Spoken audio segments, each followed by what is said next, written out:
मुझे हिस्ट्री पढ़ने का शौक तो शुरू से नहीं था, लेकिन ये कब जुनून बन जाएगा पता ही नहीं चला। आज के दिन का आगाज डस्का से लेकर सियालकोट और सियालकोट से आगे 15 किलोमीटर का था, जिस सफर ने 13वीं सदी के इमाम से लेकर 18वीं सदी के प्रिंस ऑफ सियालकोट का किस्सा जानने पर मजबूर कर दिया। तो चलें इस सफर का आगाज करते हैं। सफर तकरीबन दोपहर 2 बजे मेरे दोस्त अवैस अमीन के साथ हुआ। सबसे पहले हमने सियालकोट के 100 साल पुराने स्कूल से आगाज किया, जो कि सिखों के दौर में बड़ी अहमियत का हामिल था और शहर के ये बीचों बीच वाक़या था और एक बहुत ही खूबसूरत पुरानी तहजीब को शो कर रहा था। इसके एक राइट जानिब अशनान गाह भी मौजूद है, जो कि सिखों के दौर में इस्तेमाल की जाती थी, लेकिन आज उसकी बर्बादी देख के इस चीज का एहसास हुआ कि आखिर इसकी रिपेयरिंग क्यों नहीं करवाई गई। तो पूछने में पता चला कि किसी शख्स ने यहाँ पे फिश फार्म ओपन किया था, लेकिन वो मछलियां सर्वाइव नहीं कर पाई थी। अब इसके पीछे कोई साजिश थी या फिर जगह का असर था, ये खुदा ही जाने। और आज भी स्कूल के रिकॉर्ड में हिंदुओं और सिखों बच्चों के नाम अभी भी मौजूद है, जो कि तकरीबन 100 साल पहले रजिस्टर करवाए गए थे। तो इससे इस स्कूल की बड़ी एक अहमियत जो है हमें नजर आई। इसके बाद हमने सोचा कि कुछ मेन पॉइंट्स की जानिब जाया जाए जो सियालकोट की तारीख को वाकई शो करते हैं। और उससे पहले एक भूख का एहसास हुआ, लेकिन इस लॉकडाउन की सिचुएशन में हम कहीं पे बैठ नहीं सकते थे, बैठने की इजाजत नहीं थी। लेकिन अवैस भाई की बदौलत हम ढूंढते ढूंढते एक ऐसी जगह पहुंचे जहाँ पे सोशल डिस्टेंसिंग को मेंटेन करते हुए बिरयानी छोटे छोटे कैबिन्स में खिलाई जा रही थी। सबको देख के इंटरनेट कैफे का दौर याद आ गया।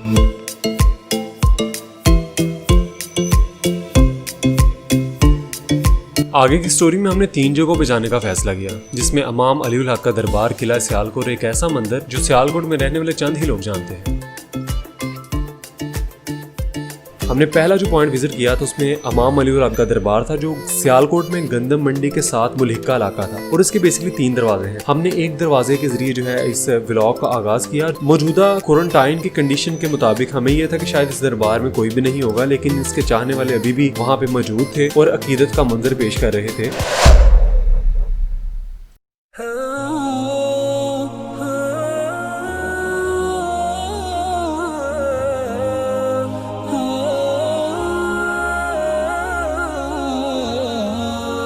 इमाम अली उल हक की कब्र मुबारक पे जाने से पहले हमने बहुत ज़्यादा शोहदा कब्रें देखी और वहाँ पे हमने फातिहा खानी की और उसके बाद हम इमाम अली उल हक के मज़ार की जानिब बढ़े।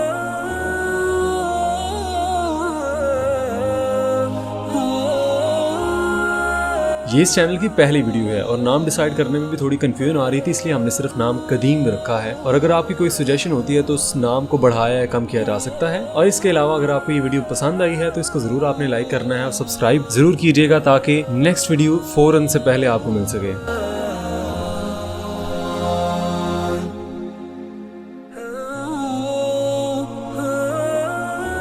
कुछ लोगों का अकीदा है कि जो लोग वहाँ पे मन्नत मांगते हैं, जब उनका काम पूरा हो जाता है वो लोगों में खाना भी तकसीम करते हैं। और वहाँ की खासियत एक ये भी है कि सदियों से वहाँ पे परिंदे बसेरा किए हुए हैं।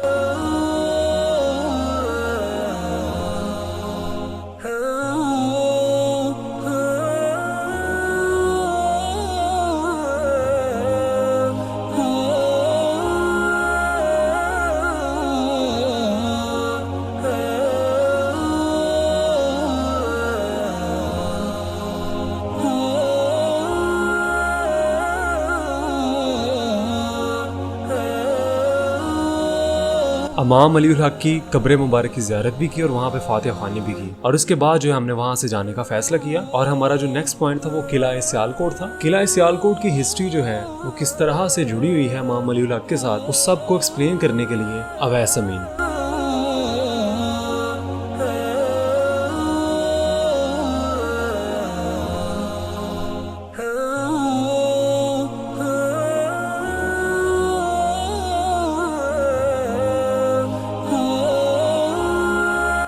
और इस वीडियो के लास्ट में हम बात करने वाले हैं प्रिंस ऑफ सियालकोट के बारे में, जो कि एक ऐसा मंदिर है सियालकोट में रहने वाले चंद ही लोगों को मालूम है। और उसको देखने के लिए इस वीडियो को लास्ट तक जरूर देखें। और अब हम बात करेंगे किला सियालकोट की तारीख का, जो बयान किया है अवैस अमीन ने।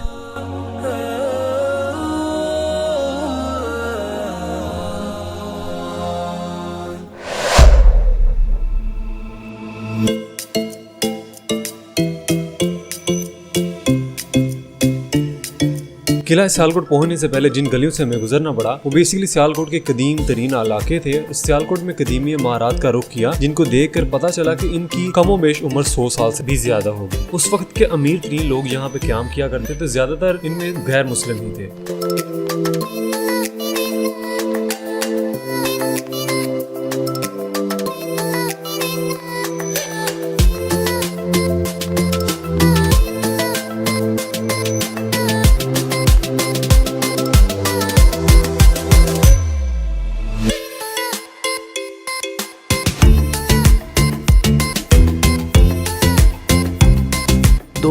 सियालकोट का वजूद 5000 साल से भी पुराना है। इसका पुराना नाम सलकोट था। इसकी तमीर व तरक्की में शुहदाए इस्लाम का बहुत बड़ा किरदार है।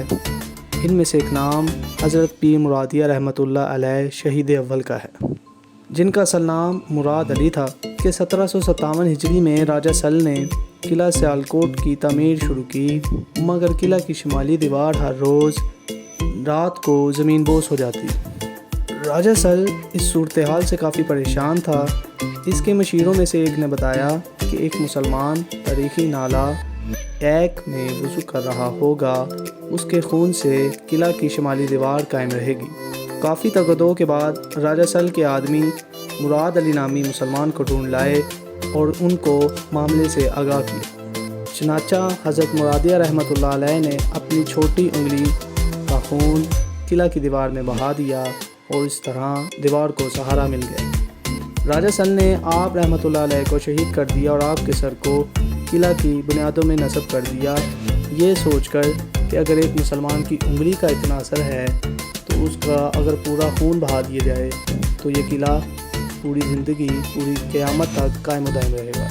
आप रहमतुल्लाह अलैह के कत्ल हक़ का बदला आप रहमतुल्लाह अलैह की वालिदा माजिदा माई रास्ती की दरख्वास्त पर शहनशाह वलायत सुल्तानुल औलिया सरताजुल सफ़िया हज़रत सैयद इमामुल अलीउल हक़ शहीद अलमरूफ़ इमाम साहब रहमतुल्लाह अलैह, उन्होंने हंगामी बुनियाद पर तैयार किए गए अपने लश्कर के साथ सलकोट, जिसका मौजूदा नाम सियालकोट है, पर हमला आवर होकर राजा सल को वासिल जहन्नम करके इस किले को फ़तह कर दिया।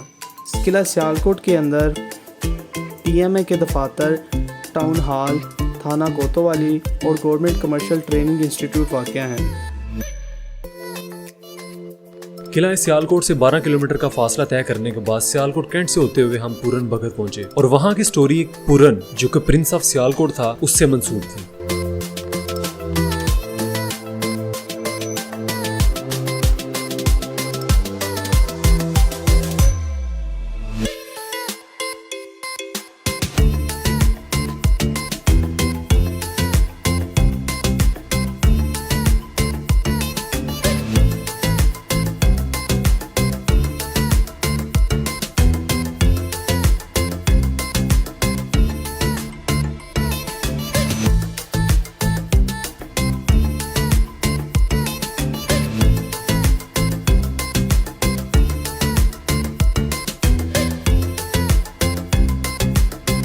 पूरन भगत की स्टोरी कुछ इस तरह से है कि पूरन के पहले 12 साल अपने शाही महल में नहीं गुजरे। उसको तालीम के लिए जो है बाहर कहीं किसी दूसरी जगह पे भेज दिया गया। बाद में उसे पता चला कि लूना नाम की लड़की से उसकी शादी करवा दी गई है और लूना ने जब उसको पहली दफा देखा तो लूना उस पर फिदा हो गई, लेकिन पूरन जो है वो रजामंद नहीं था इस चीज पे। पूरन के इस फैसले की वजह से लूना ने उसके ऊपर इल्जाम लगाया और शाही महल के जितने भी सोल्जर्स थे उन्होंने उसे सजा के तौर पे कुएं में डाल दिया। उसी वक्त गुरु गोरखनाथ जो थे पास में से गुजर रहे थे, उन्होंने पूरन की आवाज सुनी और उसको निकाला, फिर उसकी कुछ साल परवरिश की और उसको एक योगी का रुतबा दिया। और तब के लोगों का ये अकीदा था कि जिनकी औलाद नहीं है वहाँ पे जब जाते हैं और कुएं के पानी से नहाते हैं तो उनकी औलाद होती है। इवन कि आज भी यहाँ पे औरतें इस कुएं के पानी से नहाती हैं। ये गैर मुस्लिमों का अकीदा है।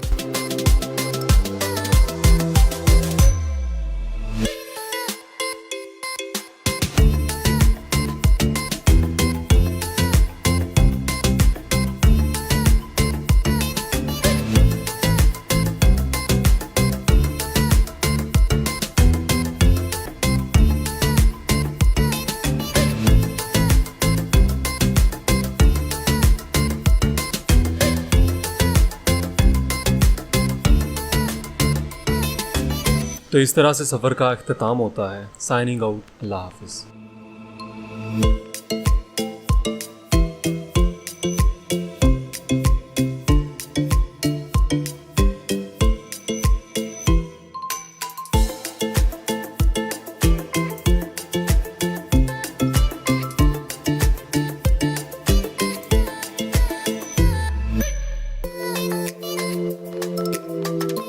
ये देखें, साथ साथ जलालत भी होती है, ब्लॉगिंग के साथ साथ ब्लॉग्स बना रहे हैं। किला सियालकोट में हम मौजूद हैं जी, तो देखें पसीने से क्या हालात।